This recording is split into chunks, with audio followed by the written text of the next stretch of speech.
Hi, welcome to Shreya TV, and this is Conversations with Shreya. Here we discuss stories of courage to lead and sustain.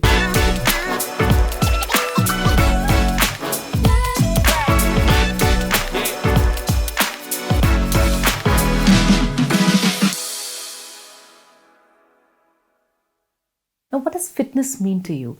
Does it mean going to the gym or building body muscle or attaining more physical strength or just eating right?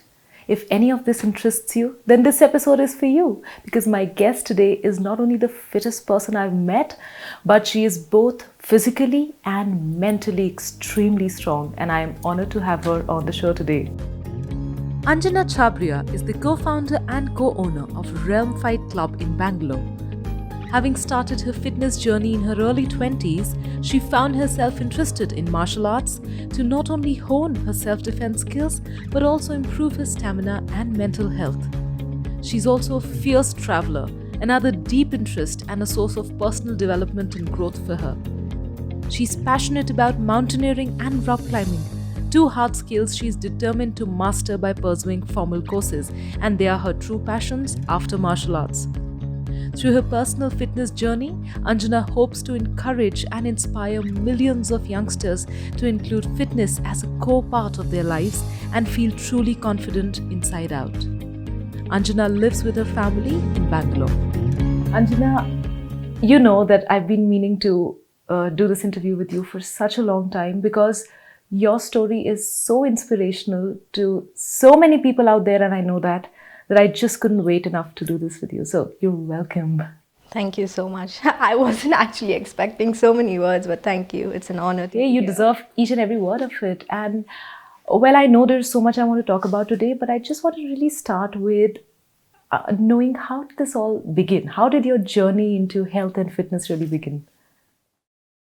For me, it began with myself because I wanted to take care of my body and myself and feel confident in my body. That's where it began. So even when I was in college, when I was working, I used to make sure that, I give enough time for my fitness.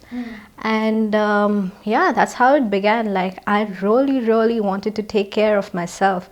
I think that's the most important thing that people should do, take care of themselves, because you got only one body. It's your home. Just how you take care of your home, like, you build your house, you build a beautiful house for yourself. That's how, you need to build the strength within you, because this is the body you'll be living in for your entire life. So you got to take care of it. Absolutely. And you know what, the most interesting thing that I felt and found in your story is that you are not only doing this just for yourself, but in your 20s, when if you see the youth in the 20s, they're either in the corporate world or, they are trying to get into another academic qualification, finish off the academic work, or if nothing else, just get married. But here you are, you got into the business of fitness. So I want to know from you, what made you get into the business of fitness, and how has that worked out for you? I actually, like any other, started off working in a corporate. But when I was in it, I was so unhappy. I knew that it wasn't for me. Like, I wasn't happy at all. I was working under tax. Wow. Yeah, it's a completely different From tax to fitness. Not imagine, a person like this just quitting and getting into fitness. And it was difficult for me. When I quit my job, I was just sure that, I didn't want to do this. So I just quit my job. And when I quit my job, I was still into fitness. And I never imagined that I wanted to start something related to fitness. But I was really interested in it. Fitness is not just about strength. It's not just about, lifting heavy weights. It's surely an important part of fitness, but that's not solely what it is. I started doing martial arts that way, and I was really fascinated by the sport. I really loved it. It was more like, they say love at first sight. So for me, the relation with martial art is something like that. I fell in love with the sport. And once I knew what it was, I knew that this is what I wanted to do. And back when I started the business, not many people in the, there were not many people in the industry doing this. So for me as a business, as a person, it was not just about just fitness. I had to go out there and spread the knowledge about martial arts, So important. how fitness is related in terms of martial arts, and then grow the business. So since not a lot of people knew about the sport, it was more about educating people about the sport. And people are really scared, like they have a misconception about the entire sport of martial arts. So they think that you're doing martial arts just so that you can go professional, or like you want to fight someone. That's what that's what That's you're the doing. ultimate goal you think it is, but No, but it's way more than that. For me, martial arts,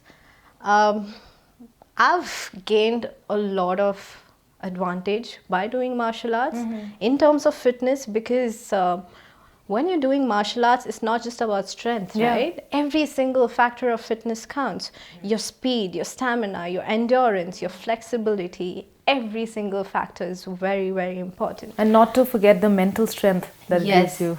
So I tell a lot of women that once you start doing this, you'll feel so confident, and you'll learn a lot of self-defense. I tell them, like, you're coming here not just for fitness sake or just learning the techniques. It's more for your confidence, building confidence, more for your self-defense, so that when you go out there and you're alone, you can defend yourself. You feel strong about yourself. Absolutely. Although I also tell people, when I'm like training them in self-defense, the first thing you do is run if you can. Just because you know the techniques, just because you don't want to execute it right away. No, because you never know the strength of the other person. So the first thing, if you can run, you run for your life. I remember, and I've shared this with you, that my real journey, I think the audience should also know, my real journey with fitness, I think only started when I walked into your space, your fitness space. And I remember I just walked in and I saw this boxing ring, and the first sense I got as a novice was that this all looks so authentic. And I think you've really worked hard on building that authenticity in the space, whether it is how the equipment looks or how the space looks, or having the right kind of trainers, and I, for the first time, I saw all international trainers, and not to get only fascinated by the international trainers, but I just saw that you had the right people to teach the right kind of stuff. And for me, that was a big upliftment. And I think you should know that not only me, but a lot of people, at least for me, I know when I got into this, when I got into martial arts, I haven't been able to go back to any form of traditional workouts, which I know do work for a lot of people. Gyms still are a big hit for so many out there. But for me, when I learned how to walk on my own two hands, I wasn't able to go back to the machines at all. So I think in that sense, you've really hit the mark, and India needs it right now. Anjana, you are somebody who consistently pushes her boundaries, whether it is getting into martial arts or then enrolling yourself in a course of mountaineering, which is another interesting story. How has pushing your boundaries and pushing your own stamina helped you in your life? So that's the thing about working out. It starts off as working out because you want to take care of your body, but then eventually it's training, because every single day you're your own competition. Basically every single day you see yourself do better, and you just put yourself through different situations just to know how strong you are and how strong you can be. It's not necessary that just when you're testing yourself on at that particular time you can do it. probably eventually with practice, with consistency, you can do it. But you know, you're just trying to test yourself. And the bodies we've got, it's really, really beautiful. It's the best machine, I'd say, because you know, it's miracle as to what your body can do with, you know, consistent practice and training. So I do put myself through different situations. I have goals, you know, that I need to fulfill. So I set a date, and because if I don't set a date, I know I won't do it. I'll keep pushing it. If I set a date, I know I'm going to achieve that on that particular date, or even sooner, in fact. So I put myself through different situations and see how, you know, I'll react to it. Like and your mountaineering example. That was so random for me because I did that for fun, but it was crazy intense. I did it from one of the national institutes in India. So these courses are usually headed by army men. So it's not easy at all. So I, you know, enrolled myself because I wanted to be in the mountains, be surrounded by mountains and learn more about mountains. Although I'd suggest there are better courses out there. You know, you really got to research if you really want to get in depth into mountaineering, trekking, and mountaineering as a whole.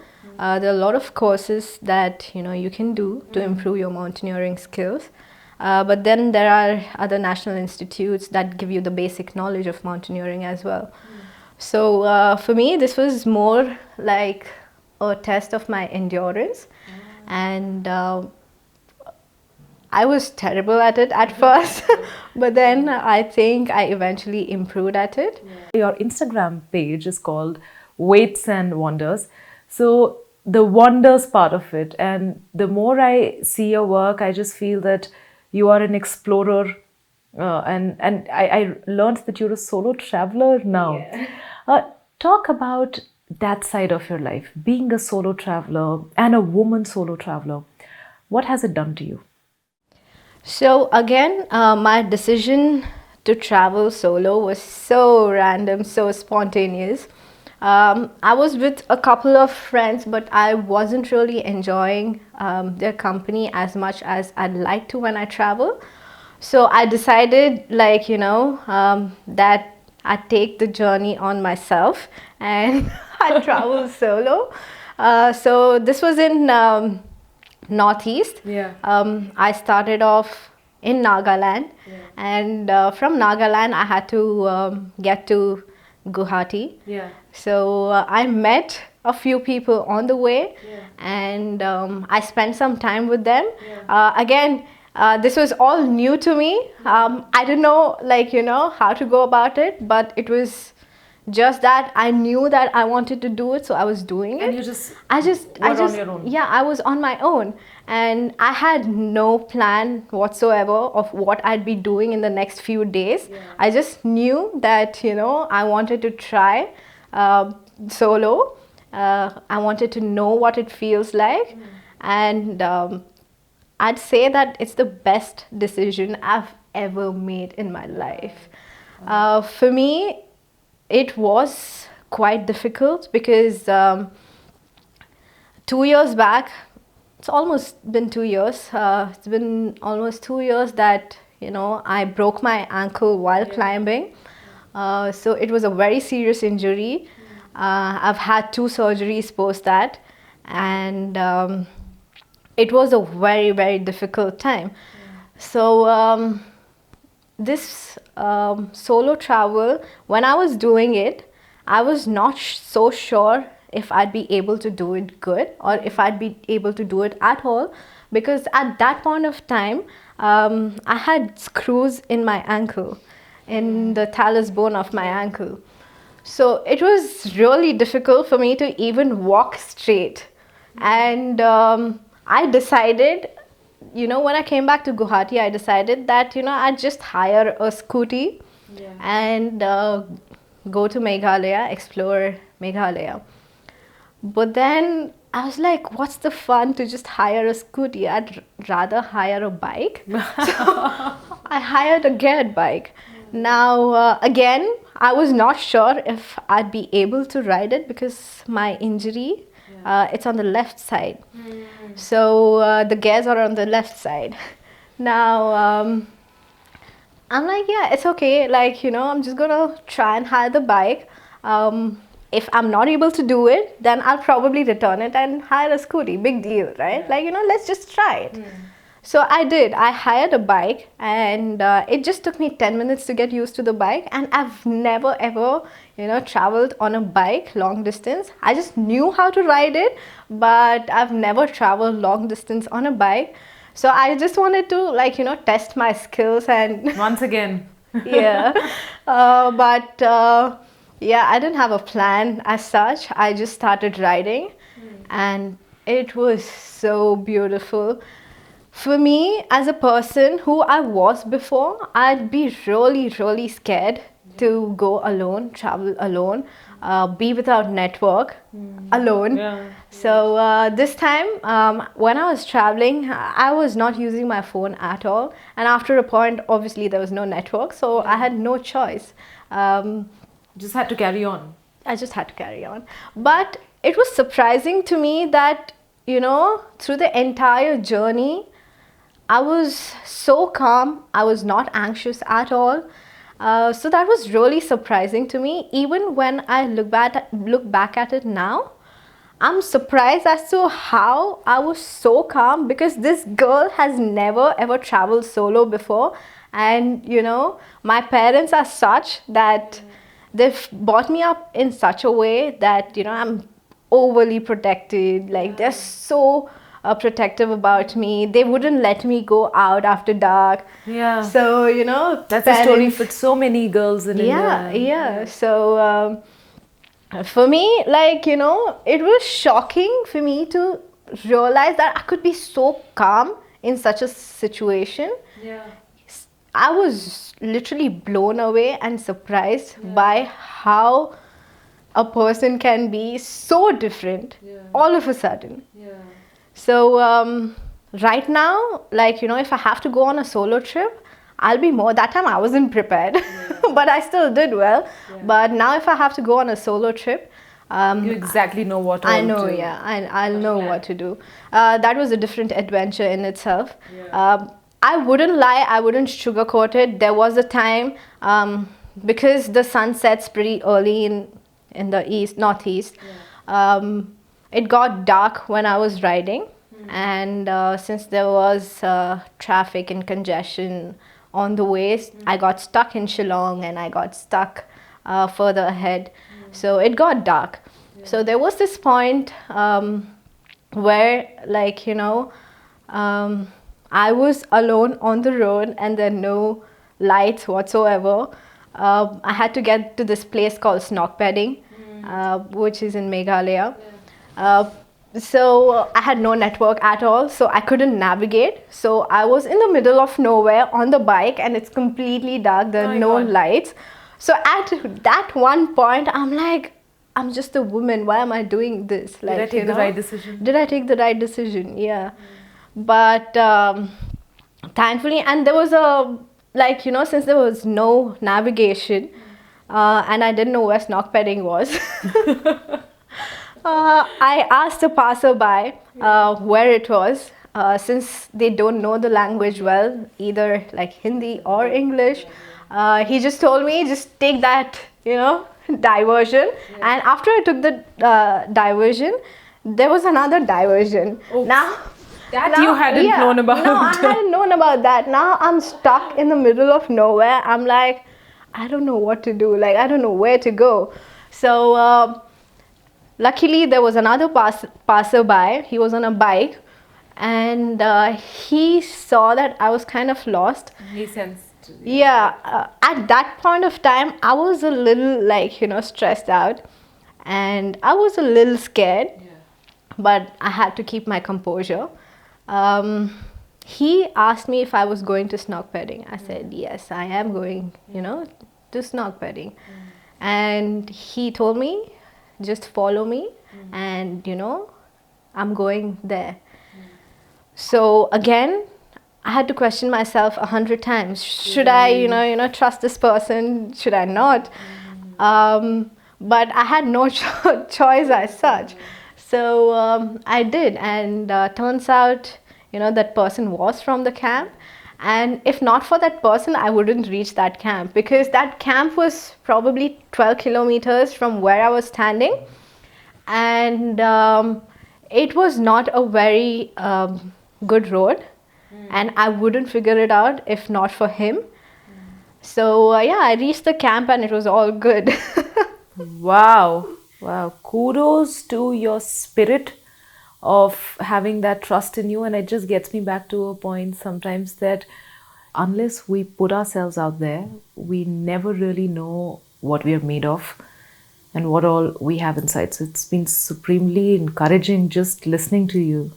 I'm sure it changed you as a person. It did, it completely did.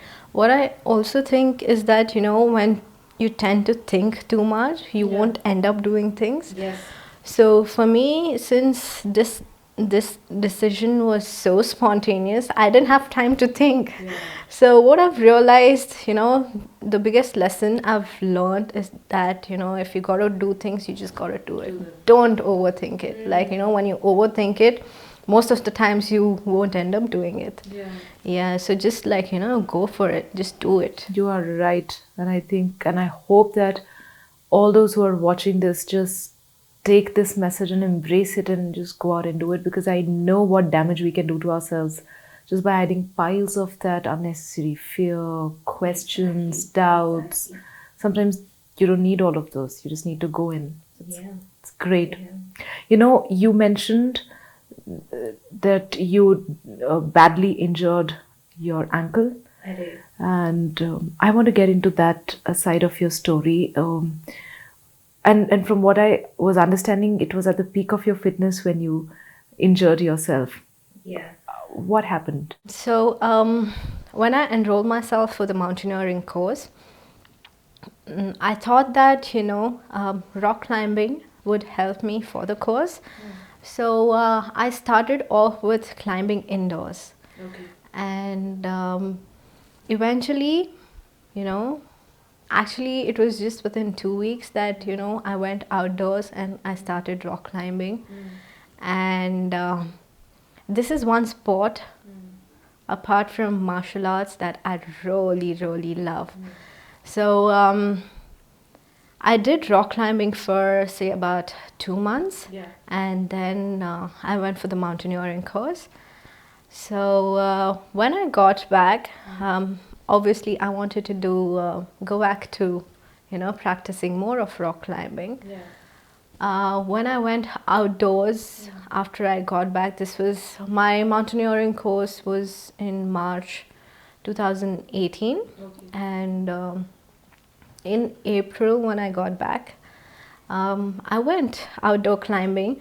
I was climbing one of the rocks, and it was probably 20 feet high. I was on the last move, and I slipped and I fell. I had a really, really bad fall. So my ankle was completely dislocated. I had a major fracture. Like I said, I've had 2 surgeries to correct that. The first surgery was when they had to put the screws in. And the screws were supposed to stay there for about a year. And every step I took while, first of all, I couldn't walk for 6 months. I think I had my cast on for about 2 to 3 months. And post that, I was on crutches for another, 2 months. So probably for 6 months, I couldn't even walk straight. I'm thinking somebody who is so much into fitness, what must have gone inside your mind when you just couldn't move? I was actually broken. Like, because like you said, I was at the peak of my fitness during that time. And for a person who's been active, so active, and been into sports, having such a major injury, it's not easy The at entire all. world is upside down. Yeah, it's not easy at all. And since I'm not used to, like, being in bed for so long, I was just so restless. But then what I also knew was that, it was just one of my leg that I wasn't able to use, but I still could use my other leg and my upper body. So I designed a plan for myself. I designed a workout plan for myself where I wouldn't use my left leg at all. So even when I had my cast on, I made sure that, I did work out. It was obviously not as frequent as what I do now. It was not 6 days, but at least, like, 3 to 4 days I used to work out. I was in quite a lot of pain, I will not deny it, but I just wanted to make sure that, I keep myself active even during that time. So I did design a workout plan for myself. I used to work more on my upper body. I used to work more on my core. And since my right leg was taking the entire weight of my body, I had to make sure that, my strengthening for my right leg was effective. So I used to work on my right leg as well. So that's how, like, I kept myself active even during that time. I've watched those videos that you put on Instagram where you're working out with, you're doing push-ups with that one leg. And I must tell you, they are supremely motivational for anyone who needs even a slightest of motivation in their life for forget only fitness, but to do anything that they've, and we reside ourselves into so many excuses that. Exactly. And then looking at you, you just one is bound to feel ashamed of what am I doing with myself, because you need to go check out those videos on her Instagram page, Weights and Wonders, if you haven't already, because you'll know what I'm saying. So that is groundbreaking. Thanks. So during that time, since I had already started loving the sport of climbing, even though, I broke my ankle because of it, I wanted to go back to that sport because I loved it so much. So even with the cast on that time, I used to go indoor climbing and I used to climb. And it was not easy at all, but I just wanted to stay dedicated to the sport. So I did, like, I did a little bit, not too much. I wouldn't suggest, like, if you're not aware of what you're doing during an injury, don't do it. If you're only sure about, doing certain stuff, if you're aware of your body movements, then go ahead and do it. Otherwise, I wouldn't suggest it. Please consult a physio, please consult your doctors, and then do it. For me, I knew what I was doing, so I went ahead and did it. So it was a very, very tough time. Like 2 years, my ankle still hasn't recovered. I still can't run. I still can't jump. But right now, I'm, slowly getting back into climbing outdoors. And it's been going pretty good. I wouldn't say I'm pushing myself 100%.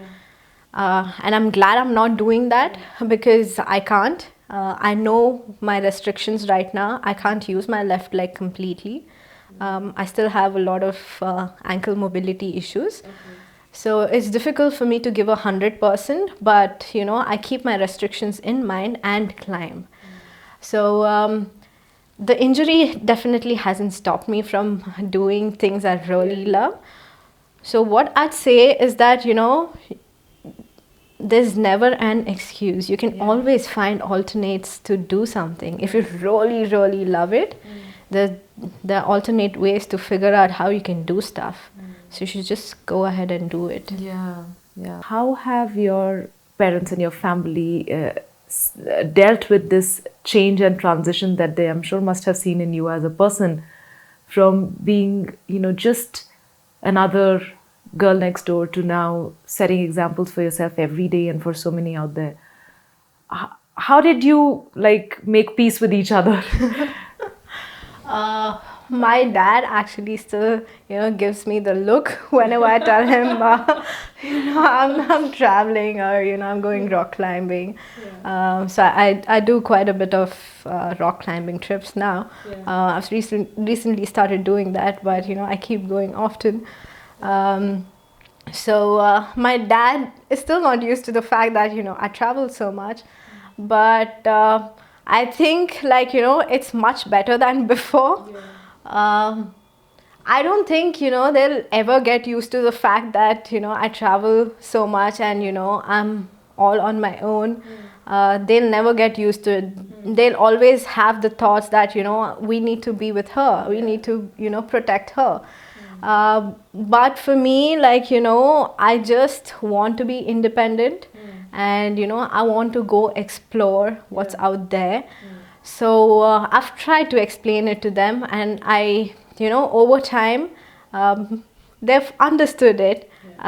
Not, I mean, they still have that, okay, whenever I'm going out, they're still a little restrictive, and they're concerned basically, and they're pretty old school. So I wouldn't, and that's how they've been brought up. So I wouldn't really blame them. You don't want to question Yeah, them. I don't want to question them. I don't want to blame them. All I know is that they love me so much. I know that they'll be there for me whenever I need them. And I'm a very pampered child. Like, I'm so pampered. If I want something, I know I'll get it. That's how my dad is. So that's how he's been. So I know the fact that they love me way too much, and they'll be there for me whenever I want them to be there. But I also understand that they won't completely get what I want to do, although I try to explain it to them. So there's always going to be that restriction.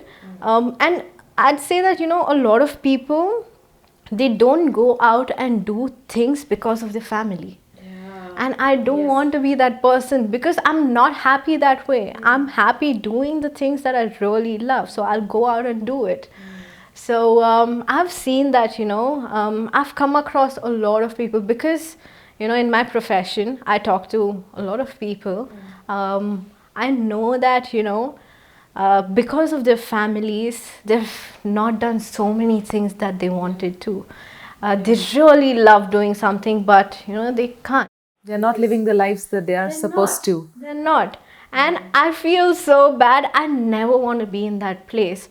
So that's that's what I try and explain my parents, that I look for happiness, and I'm doing things that make me happy. So you should be happy about that. Yeah. Yes, I that's think how it is. I think also it seems that because you are so sure of what you want to do, and you have that kind of trust in yourself, that the way you execute things come out so maturely, that beyond a point, I don't know if they really have a reason to stop you, even if they don't want you to go there out of fear that whatever. But it just brings me to a point where it's so important for us to be sure of what we want, and ensure that people around us not only trust us to be doing that, but also respect us. And you've done that, it seems. That is beautiful. I want to say this, that it's been such a pleasure to sit here with you and discuss your story, Anjana. I know I can go on and on discussing it, but I'm going to do it, off the camera, because you are so inspirational to even me. So thank you once again for coming in and doing this with me. I should be thanking you, because I was actually very excited to come here and talk to you about all this. You're a strong woman, and I've had a lovely time in here. Oh, thank you so much. Thank you. All right. As you can see, I really enjoyed every bit of chatting with Anjana, and I hope you did as well. Please comment below and let us know what are the best parts of the interview that you really liked. And if you enjoyed watching this video, please show us some love. Like this video and subscribe to my channel Shreya TV, because there is so much more heartfelt storytelling coming your way. Thank you for watching, and take care.